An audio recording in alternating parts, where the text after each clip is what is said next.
Welcome again to the business of art and NFTs.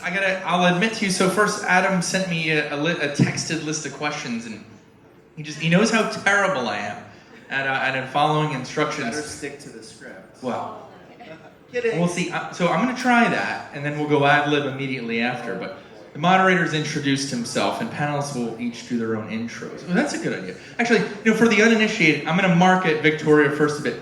Major sneakerhead. Follow her at Victoria Brito. Awesome content, especially on Instagram.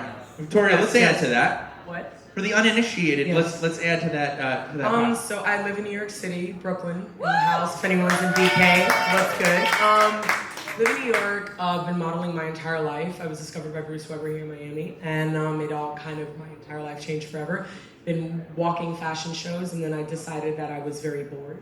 Modeling can be very vanilla at a lot of times, and then I fell into the sneaker world. I have over 500 pairs. Yes, I live in New York with 500 pairs of sneakers. It's manageable with storage. So have that, and then I've also been professionally dancing ballet, point, modern, and hip hop for 12 years. So yeah, do all that. And it sounds like the works that you own, especially the sneakers, it's foreshadowing for the NFTs and that conversation. We will get to that. So we'll set that aside in a moment. Inquiring minds want to know, Braunwyn, what's behind the name? So unique. Her mom's right there. It's right there. What's behind the name? Yeah, I don't think I need a microphone. Everyone says I'm really loud. Okay, so my mom's on an old movie. She's from Mississippi. And the story goes, her name was Braunwyn. I've never seen a woman with the hair the color of wheat before. So she didn't know how to spell it. She made it up. She got it wrong. Hence the word spelling. But if you Google me, I'm the only one, and that is handy. There you go. Well, yeah, to be Googleable. Yeah. And it's W-I-N, for those who are Googling it, it's B-R-A-W-Y-N. Yes. Y, like W-Y, like Wyoming state letters. We can't hear it. Braunwyn. All right, I do need the mic. Okay, Yes. fine. Let's start. Don't yell. It's been a long Don't week. yell. And then, so I was a stay-at-home mom for 19 years. I have 7 children. I was a cast member of the Real Housewives of Orange County, where I came out. I now have a husband and an amazing girlfriend. I'm sorry Sean couldn't be here today. He is at home with his 7 kids, and one of them got sick, and he just couldn't make it out here. So, and I also got sober. But the big reason that I got into NFTs was through Sean and through Victoria, and how can we take our content and the things that we put out there and start to monetize them? Yeah, and that's really interesting, right? It's rare, especially with the content during this week. A lot of it that I've seen, including moderated, it's been technophiles, like tech nerds at Decentral, NFT Basel, and we'll actually hear from them later today. They're awesome, but rarely do people get to hear from artisans themselves who've been filming content, creating creators, and they're getting, in a lot of ways, their first look at blockchain and this accessible thing that's NFTs. So that unpacks that. And Adam Aslatei Cohen is here. We're also just so curious. I even got a question about this, your last name, Equidilly. Someone emailed in. The Aslatei part, it's a word of wondery, but CEO, founder of Smordate, popular dating app out of LA. Let's add to that. Out of New York, Ouch. but still very popular. Actually, the number 4th most popular new dating app in the country. So if you haven't downloaded S'more, make sure you download S'more. It's the world's first anti-superficial relationship app. So if any of you have seen the show Love is Blind, the more you chat with someone, the more you see them on our app. So you're giving everyone a shot at love. Download it right now. I want downloads to go up by the end of the session.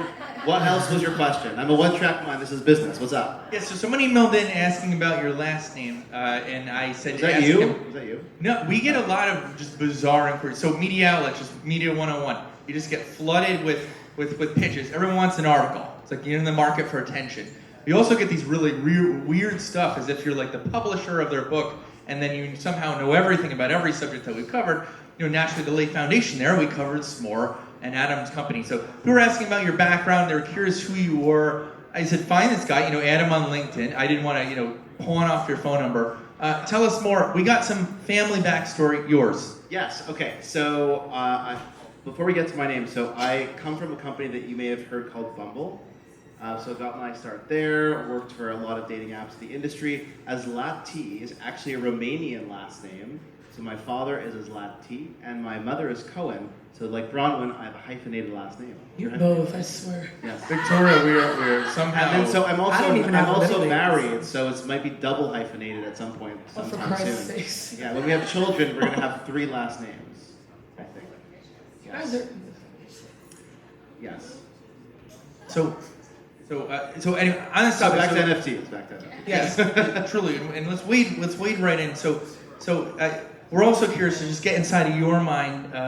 There are a lot of sort of like ways to symbolically describe you, but just unpack that for us, right? The relationship to NFTs. We know that you're self-styled, also press has labeled you, a sneakerhead. I think that's a big theme. There are others.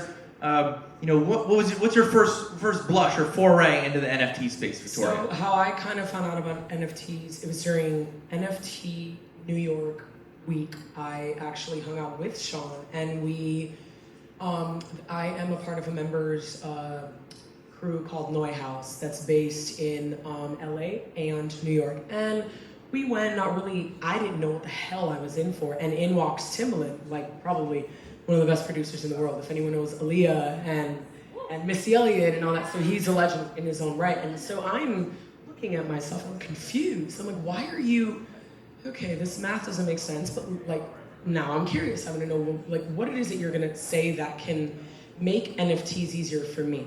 Because I feel like everyone in this room can understand NFTs in their own language. Do not tell me the math, like just don't get geeky on it with me because I'm never gonna understand it. I'm sorry, it doesn't work for me. So because I work in fashion and I collect sneakers and I love music and I also write music for artists as well, he sat down, he played us a phenomenal album he's been sitting on for 15 plus years.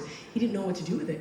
And I'm there and I'm like, okay, well, in my mind, I'm like, why not launch it on iTunes? Or why not, because that's where our minds are at. iTunes, Spotify. And he made it so simple. He was like, well, NFTs for musicians is perfect because we're cutting out the middleman, i.e. a record label, and all the excess amount of money that the label spends on an artist. Technically, the artist has to pay back. So you're cutting that off. So say we all make an album, the 4 of us. I write 100% of the lyrics. Braunwyn produces it. I'm singing. Yes. Yes, you're singing. And you're just making it all look good and all together. The 4 of us, we can talk, okay, Victoria's gonna get 100% of the publishing rights because I wrote it. Everything else, everyone else gets their own cut. So there is no all that excess extra people. So that's how I learned about it. Now with sneakers, when a brand new shoe comes out, or unfortunately when someone passes away for some odd reason, the price always goes up on everything. So there are apps called the GOAT app, StockX, and so what you do is when you see a resale of a shoe, if you're lucky, you can get the shoe for $150. That's not the issue. It's supply and demand. Nike and Puma and everyone, they can more than give everyone a shoe, but they don't want that. They want the battle for that damn sneaker. So that's also how else I end up learning about NFTs is if the stock on a shoe goes up, sneakers are art at the end of the day. So the more that they go up, the better it is for that person that owns the shoe. So that's how I kind of relate NFTs with my world and I'm here now. So yeah. And certainly, just to repeat this back to you and unpack it for the audience so that we all understand it. It's much like a richer way for you to connect with audiences out there, and you can even use the NFT almost like an access pass. It's almost like it's a club for the first look or first available to be able to buy a particular shoe. If you don't have the NFT, you can't. Yeah, think about it. Don't we all want something really cool, and don't we all want to be the first to get it and hold on to it? So NFTs, from my understanding, and it applies to my life, it just makes it easier that way. So it's not like I have to read 30 million pages to then sign on and okay, this is what it is, it's art. It could be a photo, a painting, a shoe, it could be your hair, whatever. Hi, it could be that too. But it just makes it easier for the consumer to be like, I own it. And then say, there's an influx of press and a crazy push on me, or whatever the situation might be. Whoever owns it can resell it for like even way more money. So everyone wins in the end. There is no losing in this NFT game, I feel. Certainly, it's a great segue. So, and Braunwyn, we were all listening earlier. You're in this producer role in Victoria's paradigm, and so the natural thing to ask is, with NFTs, as you see them, what is the product? Well, when I first started learning about NFTs, it was through my ex-husband and my children. My children actually have teenagers. They started student NFTs, where they were uploading their own artistic stuff, and all of the proceeds they were making were going to their education. And they were selling that on OpenSea. When they did the New York NFT week, that's when I heard about the other venues that people can do. I heard about Quentin Tarantino, where he's doing it with a screenplay. He's making that an NFT, secret NFTs. With Pulp Fiction. Yeah. Yeah. So it's amazing. And I heard about Luke Bryan, where he made a table at his restaurant an NFT. So that got me thinking. There's a lot of content I put out there. I put it on Instagram mainly. And I don't own that content. I do a lot of things in the sobriety world. There's a lot of memes about me from my time in Bravo. I don't own any of that. Bravo, the production company, owns that. Instagram owns it. None of that is my creative content. And I spend a lot of time, and this is how I pay my bills, this is what I do. I spend a lot of time on my creative content, and I don't own any of it. And so once I started learning that NFTs weren't just art, that's what my mindset was going to. I talked to Sean and said, what can I do? I want to own my own creative content. I want Braunwyn to be in charge of Braunwyn. And that's when I started getting involved. How can I monetize this? We're at the beginning of Web 3.0. I remember being very excited when we first got the online platforms for 2.0. This is the very beginning. We are all here at the very beginning. We're very advanced. I'm not going to get left out. I'm going to monetize. Like Web 3. Who is this girl beside me? I'm the tech She guy, listens, and I know. pulled up on stage here. Keep going. I had a meeting with someone recently who had only known me from the show, and he says, you're about 40 IQ points higher than I was anticipating. I'm like, yeah, that's the power of editing, and that's why I want to own my own NFTs for me with my own content. So to hop back on what you were saying, so like when we have Instagram, right, and Facebook, and we're creating a brand new page, we never read that damn, we just hit accept. Yeah. They're basically like, we own you, thank you for all your blood, sweat, and tears, but we still own you. You own you. You were given your name. You're allowed to make a profit off of that. If we put, hours into thinking about a content or a reel or a boomerang or anything like that, which I'm sure everyone in this room does, how is it that we come up with it but we don't own it? That math makes no sense to me. It's certainly, and I'm glad you brought up the sort of parallels between Instagram and NFTs, and there's perhaps another piece of that, which is the communication part of it, but a lot of brands, and we'll get to enterprise and brands like S'more in just a moment, but Instagram's much like a reservoir. It's been described to me by a lot of enterprise view it the way, a lot of creators view it the way, a reservoir of all the sort of potential energy, and they can steer all of their fans, but there's a lot of hands in the cookie jar, as Braunwyn pointed out. It's like cookies. A heck of it. I love cookies. This is, well, you do, and Instagram and Facebook, owner of Instagram, has its hand right in that jar. With that Some dude license. that I don't know. We all know what he looks like, but why is it that you're going to profit off of Braunwyn and me? And that does not make sense to me. Right, and the argument marshaled is access to your fans. So NFTs, it looks like it's a different vehicle, a new vehicle to interact directly with your fans. Earlier we described it as kind of like a club. It can be loose, it can be narrow concentric rings. But I also but I also feel like the interaction with fans as well. Adam, feel free to jump in on this. I feel like with the NFT metaverse world that we're entering, I feel like that would be a better way to connect with your fans more, rather than Instagram, because Instagram wants static posts, a photo, a video, and then say you're uber popular and you get thousands of I can't read through all that. That's too much. I think we're also getting into identity. At Yes. the end of the day, for me, yes, it's great that you can own your own content and you can monetize your own content. But at the end of the day, guys, it all comes back to me. I run a dating app, and the problem with dating apps is security. Who are these people that are using someone else's photos? Who's using someone else's identity? If everyone online had an NFT of themselves across all apps, then we can verify with 100% certainty who someone is. no scammers, no catfishers. It's almost like that blue check mark, but better because we make more money off of it. But basically, it could be facilitated by whether it's, and I hate to say centralized place, but an Apple can say, in order to download and use an app, we need to know who you are. If you don't tell us who you are, you're not going to be part of this ecosystem. And so you still own your own data, and you are a real person, right? So when you're on S'more, and by the way, this also applies to S'more because S'more verifies 100% of their users, unlike any other dating app in this country. So we know with 100% certainty that you are who you say you are. Why can't everyone else do the same thing, and then everyone's experience is elevated? So the coolest thing to me about NFTs is data and security, 100% hands down. And we can dig into on the data and security in just a bit, but to unpack S'more's relationship to creators. What I know from Britt Daly's coverage of S'more, you've worked with a lot of creators. There's even a TV show that's being syndicated. If you could just share that relationship, Adam. Yes. Okay. So first of all, everyone get your phone out because I'm going to do it now, or he will yell. Okay. So first of all, you need to follow her. You need to follow her, and then you need to follow S'more and also download it. Even if you're looking for a friend, it's for friends too.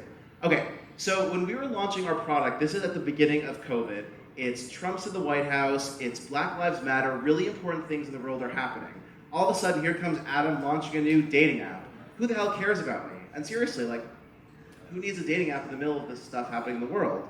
So we said, look, there are millions of singles in this country who are lonely, who are sad, who are depressed, and they don't understand why they're in the state that they're in. So my genius husband came up with the idea of creating our own show and helping singles feel confident about who they are, empowering themselves, and giving themselves the tools they need to get into relationships. So he said, look, I work for a little company called LVMH. I'm going to help you out. I'm going to give you a couple celebrities to interview. Let's see how it goes. And I said, well, I'm no Andy Cohen, but I'll try to figure it out. Doesn't look so much better. It doesn't look You're the other Cohen. By the way, someone should report on that. That's a good. I like that quote. Okay, so we started to interview celebrities, and so we asked them, what are your craziest dating stories? Why did we ask them that? Because so many people feel like they've been wronged, and you feel like you're the only one who's been ghosted, or this asshole didn't ask you to pay for dinner, or whatever it is. It makes you feel horrible about being in relationships. But it's not only you. Braunwyn's been there. Victoria's been there. Jordan, have you been there? I don't know if you've been there. I haven't interviewed you yet. I'll throw my hat into this ring. We've all had these shared experiences, but when you hear about it from someone that you idolize, it doesn't make you feel as bad, and you learn the tools that you need to get into healthy relationships. And so we started the show. We now have 175 episodes. We have 85 hours of content. We've taken all this amazing celebrity dating content and we put it inside of our app. So now people can actually meet one another through watching these amazing videos, and 50% of relationships on S'more actually happen through watching these celebrity dating videos. So they're connecting through mutual content first before they're judging people based on a headshot. And our connection to NFTs is people want to own their favorite celebrity content. Well, we own our own content, and we're going to be NFTing all of our celebrity dating episodes to people who want to own their favorite Braunwyn episode or Victoria episode or hopefully Jordan episode in the future. And I'm there for it. And also, we signed a production deal to produce a TV show about S'more. So we're creating a massive brand, not just a dating app. So just to dig in a little bit more on that, you can do it right. You can clap. Yeah, That's awesome. Delete that app called Mbull and download S'more. And just to unpack that, I know you want to chime in on one more thing, but I just want to unpack the how part and what that looks like. Just repeating back to you, Adam, you said that people wanted to own the creator content. How do you make it? How do they do that? For a compound question. Yeah, so I mean, it depends. For us, we have to figure out how many versions of an NFT we want for a specific episode. So once that person owns that content, they don't own the copyright. The copyright still is, we own it as a company, but they're able to tell their friends that they own the Braunwyn episode, and they can transact on that in the future. And when Braunwyn's new show comes out in a couple, very, very soon, and she becomes super, super famous, more than she is right now, you're going to want to own that episode because all of a sudden it's going to trade for 10 times the amount of money. And Victoria, if you have not Googled her, Google these people right after the show because their stock just went up 100-fold. So anything that they touch now, they're going to get more money and more money and more money and more money Don't You Want to Own the episode of S'more, where Victoria actually talks about her new love interest, which now we know is Braunwyn. And Braunwyn then talks about her difficult relationship situation that she was in. Excuse me for explaining it in my way. She's in the most awesome, coolest modern relationship. So many people, and again we've interviewed so many celebrities at this point, but so many regular folks say, this monogamy thing doesn't really work for me. Or I also have an interest in women, or I also have an interest in men. Why can't I explore the fluidity of what that means? Idolize this person because she's doing it right in front of us, right? It's amazing. Well, normally behind closed doors. It's amazing. But But now in front of us. I thought you invited me over to, no? Didn't Thought that was an invitation, but I guess it wasn't. I don't know. So I will say that I have been on a journey for the last year or so, and a lot of the content that I filmed, I privately filmed. So when I was going through all of this with my husband, I started dating. This is all content that I have that I self-filmed, and I didn't know what to do with it. I didn't want to hand it over to Bravo. I didn't want to hand it to Evolution. I didn't want them to own this content. So I have had it, and I didn't have the right marketplace for it. And so NFTs is where that comes along. So I have all this amazing footage of the journey that my family's been on. Before the new show comes out, there's a lot of steps that were missed. I'm not handing that over. I'm monetizing that myself. That is my content. That is going to be my, first NFT. That's right. You can add a comment. Otherwise, I have a question for both of you. Go ahead. Yeah, and I'll leave with you, Victoria. So, Adam referred to your stock, and I think it was actually as a metaphor for the NFTs. Maybe we'll go up 100-fold. You talked about It already went up 100-fold, Jordan. You should have bought it yesterday. Idea. It was well, maybe it's history is no indicator of future success, right? But could be in this case. Sounds like there's even a lot more that you can do that. But an interesting point, I want to repeat it back to you, so make sure we in the audience and I have this right. It sounds like you're participating much more in your own win, but your fans are too by owning the NFT. Victoria? Yeah, absolutely. No, I think the one thing that Adam taught me actually before I actually got in that whole NFT world was if you fake it, it's not going to work. If you're organic to yourself, that's half the battle in any kind of NFT. As long as you're authentic to you, you know your product, you're fine. I think the coolest thing about this, honestly, is they've been building up these social networks for so many years. Yes. Victoria has a 1.8 million followers. Okay. She should be making millions of dollars. I don't know, I'm not trying to count anyone else's money, but she should be making millions of dollars from these millions of followers. They love everything that she does. But that's not necessarily true all the time. And a lot of these influencers make almost no money because especially with COVID, it's so hard to monetize that audience. Now, with producing NFTs, you can market your NFTs on these huge networks that you've developed, and you can now sell them through to another marketplace. I know that Facebook has been trying to create an NFT marketplace and their own cryptocurrency, so you can talk about the cool sneakers, the NFTs of yourself, or your products, what have you, and then people can transact right on that same platform, which is awesome. Yes, and on that note, not just transaction, but communicating to fans we established earlier, where we laid that foundation. The NFTs are an awesome vehicle where you're able to capture so much more of the win versus on a centralized platform, and then also the fans can participate in that upside too. It is a vehicle, and we're so curious. I got questions about this too, even specifically for you two, and for you also, Adam. How do you communicate with the NFT holders? For example, Discord is a natural offer, right. But what do you do? I mean, like I said, if you're organic, that's half the battle. I think if you just are focused on, I want to sell X amount of that NFT, you're not going to...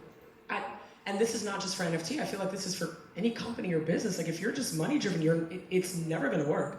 But if you're authentically you, and you know what it is that you're selling, and it happens to be you're golden. Like, you're fine. And I hear also that Victoria might be creating some coins of herself. And because she is a fashion icon. I'm closing the deal tomorrow, but yeah, we are. I've been in talks with. For that too. I can actually say it. There is a company called Swap, SWAPPE, and you're actually going to meet them as well tomorrow. And we've been back and forth since Basel, just on Zoom calls, and I'm doing something really conscious about women's empowerment and LGBTQ. And yeah, so that's something that I've been working really, yes. And because that's me. So why am I gonna create something that's not me? So just as long as you guys remember that, like that's half the battle. Because then you have all that other crap you have to worry about. So And it's really up to the content creators what works for them. Like I was saying with Luke Bryan, what works for him is he shows up at the restaurant. So he has the NFT table, he shows up.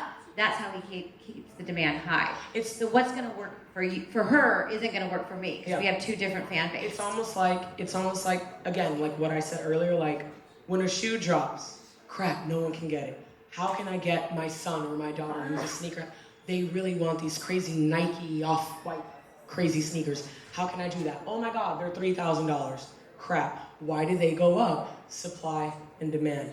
Think of yourselves as a product, supply and demand. The more that maybe you are seeing, whatever might work for you, the more you're seeing, the more different things that you're doing.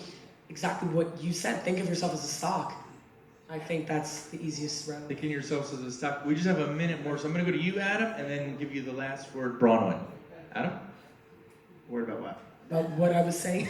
Oh. Okay, I'm just gonna tell it. Okay, Do we need to wrapping up woman-splain it to you? Pay attention. Pay attention. Woman-splain. Keep up. Woman-splain it to me. Yeah, we need to Woman-splain it to me. woman-splain it I just want to say not my favorite NFT, but the most interesting NFT that I found of recent. Michael Cohen, right? Trump's attorney, right? Is NFTing his jail badge. So he went to jail, went to prison. It's now becoming NFT. And also, when he wrote a book, they did video footage of him writing the book in prison, and that's also part of this NFT. What's interesting, he's not interesting to me, but what's interesting about it is NFTs are really everything. So it's the intersection of its technology, it's in a way literature, it's history. Imagine owning a piece of American history, this guy's prison badge, Donald, whatever we went through as a country for the last 4 years. Think about all the history that we can NFT and understand the history of who's owned this stuff over time. It's kind of amazing. It's not just about technology, it's about really understanding the history of a physical object or a digital object. I think it's super cool. I'm going to shut up now, but thank you so much, Jordan, for having me. A wonderful one. Wait, last now, word, hold on now, Adam. I just want to say that, don't be scared of NFTs. I understand it's complicated. And a lot of us, especially women, I feel like we're like, oh, that's technological. I don't understand Give that. it to the men. Yeah. That was my first response. Oh, that's my ex-husband's world, not mine. Don't be scared of what you don't know. No one really understands what's happening right now, but you can figure it out, and there is a marketplace for you. So everyone in this room, I want you at the end of this day to go home and find an NFT that works for you, because this is something that you can all use in some part of your life right now, and don't be scared of that. Don't say this is too complicated. Go home, figure out what works for you. The only reason why you guys are confused and scared is because you just don't know what's going on. Take some time, read on it, whatever appeals to you, exactly what B said. And plus you guys are here, so we're already ahead of the curve. Already ahead of the curve. That's the last word. Big round of applause for Victoria, Brito, Braunwyn Windham-Burke. Thank you so much. Right. Real treasures. Adam Aslatei, Cohen, S'moresy. Download his app.